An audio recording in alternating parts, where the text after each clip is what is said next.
आरक्षण या रिजर्वेशन। आज यह विषय एक राष्ट्रीय चर्चा का विषय बना हुआ है। दिल्ली में जंतर मंतर पर इसे लेकर आंदोलन चल रहा है। पूरे देश में इस पर चर्चाएं हो रही हैं।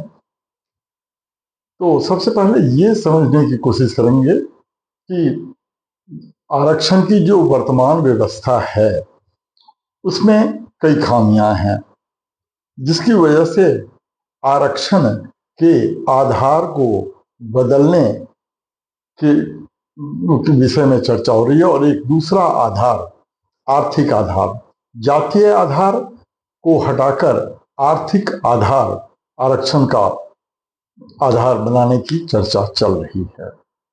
लेकिन मुझे लगता है कि ये एक विकल्प है।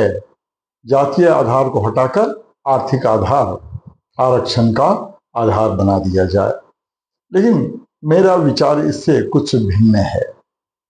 मेरे विचार से आरक्षण का होना ही नहीं चाहिए, चाहे जातीय आधार पर हो या आर्थिक आधार पर हो।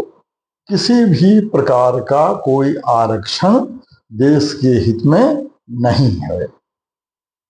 तो सबसे श्रेष्ठ व्यवस्था यह हो सकती है कि जो बिलो पॉवर्टी लाइन है, जो गरीबी रेखा के नीचे हैं, चाहे वो किसी जाति धर्म के हों, उन्हें सरकार आर्थिक मदद दे। उन विद्यार्थियों को, उन उम्मीदवारों को जो उसके लिए पात्र हैं, उन्हें पाठ्य पुस्तक मुफ्त में सरकार उपलब्ध कराए, उन्हें कोचिंग मुफ्त में सरकार उपलब्ध कराए, उन्हें परीक्षा की फीस उनसे चार्ज न करे। लेकिन चयन चाहे सरकारी क्षेत्र में हो, अर्ध सरकारी क्षेत्र में हो या निजी क्षेत्र में हो, किसी भी सेवा के लिए किसी भी क्षेत्र में चयन पात्रता के आधार पर ही होनी चाहिए। इसी में राष्ट्र का हित है। योग्य उम्मीदवार का ही चयन होना चाहिए। जो उसके योग्य नहीं है उनका चयन नहीं होना चाहिए।